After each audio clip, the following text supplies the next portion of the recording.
Cameras all ready? Okay. Good afternoon, and thank you for being here today. Republicans in Florida have officially hit a new low. Governor DeSantis and Educational Commissioner Manny Diaz is politicizing school lunch programs and jeopardizing the safety and well-being of Florida students. And it's all because of a poster, a USDA Non-Discrimination poster to be exact. In order to participate in the National School Lunch Program, schools need to comply with a set of federal regulations. One of these regulations requires schools to hang a poster with an anti-discrimination policy in their school food service area. There's nothing controversial or complicated about that, but our Commissioner of Education decided to take offense to the fact that schools who accept federal dollars for school meal programs aren't supposed to discriminate against their own students when these kids are in lunch lines. So Commissioner Diaz is now actively encouraging Florida schools to disobey the guidance, refuse to hang the poster, and feel free to deny nutritious meals to children on the basis of race, color, national origin, sex, including gender identity and sexual orientation, age, or disability. Choosing to discriminate against these students would make those schools ineligible for federal school lunch benefits and would be in violation of federal law. Again, this is a poster that we are talking about that says that schools can't discriminate against kids when providing them food. And again, these are children in line for their meals at school. I'm going to just come out and call this exactly what this is. It's extremism, politics getting in the way of feeding our children. I will not allow Governor DeSantis or anyone to deny food to hungry kids for any reason, but especially not because they want to reserve the right to discriminate against them. Let me be clear. Commissioner Manny Diaz and the Florida Department of Education have no oversight over the National School Lunch Program. This is a federal law and federal guidelines. If schools want the benefits of participating in federal programs, then they have to adhere to federal non-discrimination policies. This has nothing to do with bathrooms or locker rooms like Commissioner Diaz has suggested. This is literally just about the food service lines. And honestly, I'm extremely concerned that the Florida Republicans seem to be intent on inserting sexual overtones in every aspect of schooling in our state. It's weird and rather creepy. It's completely appalling that Republican leaders are trying to sexualize and politicize something so simple as feeding our children. This is hungry children that we are talking about, nothing else. We should all stop and ask ourselves, why? Why are Republicans keep creating non-existent problems instead of fixing the ones we already have? There are actual Nazis that are marching in Orlando and Tampa, and they choose to spend their energy talking about taking away food from our hungry kids. We have a property insurance crisis in the middle of hurricane season, and they're talking about taking food away from these hungry children. We have a state inflation rate that is higher than the national average, but they're talking about taking food away from our children. We have an affordable housing crisis and rent crisis, but they're talking food and taking away food from our children. You can tell a lot about someone by what they prioritize, and it is clear that Governor DeSantis isn't prioritizing the people of our state. He's trying to create yet another manufactured crisis, another culture war, another political opportunity to divide us because he's running for president. Unfortunately, these stunts have real-world consequences. And the consequences here mean that Florida kids may not be able to get the food that they need. So, Governor DeSantis, go take your culture wars somewhere else. Leave these kids out of it.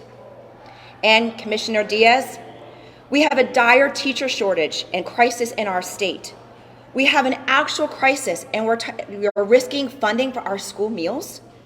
The average teacher pay in our state makes $51,000.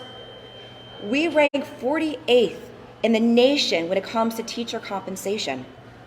Florida just received an F grade for spending from Education Week's Quality Counts report released this past June, ranking us 45th in the nation. So maybe focus on your job. Maybe focus on helping these kids and our teachers. Maybe on improving our schools and helping Floridians instead of spending your time being Ron's errand boy, Commissioner Diaz. In the meantime, I'm going to continue doing everything I can to make sure children in Florida can access the food they need to be strong and healthy. In fact, just a few weeks ago, I called on the governor to apply for this summer's round of federal supplemental nutrition funding. His Department of Children and Families wrote back to me and said they don't believe it's necessary to apply for that program. And that is the exact difference between us. I believe as an elected official, I have a moral responsibility to do everything I can to help kids get the food that they need. And they need to think that they have the right to not be discriminated against, and to make sure that our kids do not get denied food because of a made-up culture war. It would be great if we could all work together to make sure Florida's kids have everything that they need. But I'll keep doing their jobs for them and leading the charge here at the Department of Agriculture. From day one, when I started my job in 2019, feeding children has been one of my top priorities. That's why I submitted 2 legislative packages to address food insecurity. Then, Senator Manny Diaz and the rest of the Republican legislature completely ignored these 2 pieces of legislation. That's why I created the Food Security Advisory Committee, which produced Florida's first ever comprehensive policy recommendations for local, state, and federal governments to reduce food insecurity. And that's why I have fought like hell to force Governor DeSantis to apply for PEBT funding, which ended up providing over $1 billion to help our hungry kids last year. And I'll continue to fight like hell to make sure that kids who need to get food get it.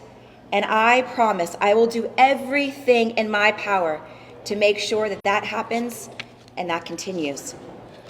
We will not stop to make sure until we make sure that every child in our state gets the food that they need, to make sure that they are successful in school, to make sure that they are productive members of our society.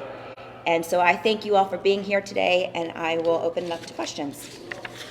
You mentioned the commissioner's memo, what you said, Florida kids may not be able to get the food that they need based on that. I was wondering if you could just sort of explain a little bit more about the relationship between schools and the federal government and how that the contingencies for getting the federal funds. Absolutely.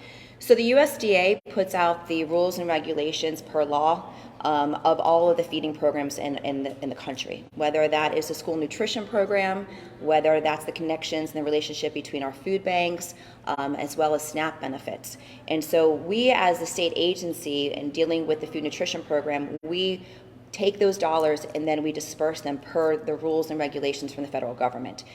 In order for us to get the funds here in the state of Florida, the department as well as all of our schools need to be in compliance. So all we are is virtually a pass-through of the laws and regulations that are coming from the USDA and the federal government. We're talking about compliance, so is it just the poster, or because it looks like in one of the federal lawsuits about the private school against the Biden administration and your agency, it says that the rule from the feds actually makes them have gender neutral bathrooms and things like that. This has nothing to do with bathrooms. This has everything to do with the fact of feeding children. I don't really understand what Commissioner Diaz put in that memo in regards to the feeding program. This absolutely has everything to do with not discriminating against our kids, and it's about a poster. And so again, this is a fictitious culture war that they have created that is going to deny kids food because of their positioning. So we are going to make sure that we do everything possible to feed our kids. And just generally, though, I mean, this is two state agencies, the commissioner on behalf of the Department of Education, and, I mean, did you feel blindsided by that, or just, what would you have to say about that? Well, I think that Commissioner Diaz overstepped his role. He has no oversight when it comes to our feeding programs in the state of Florida, when it comes to our school nutrition program. Not blindsided because we heard about the lawsuit before we actually got served this morning. So this is definitely a collaborative action from the governor's office and what is happening in these lawsuits.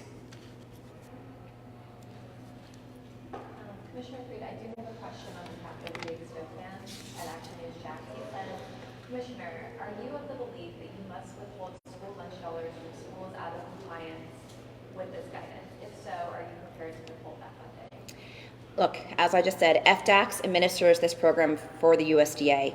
In order for us, the Department of Agriculture, to continue doing our job, we and our providers must continue to adhere to federal laws and regulations. But make no mistake about this, I will do everything possible to ensure that Florida's kids are not victimized by the DeSantis administration and denied their meals. Thank you.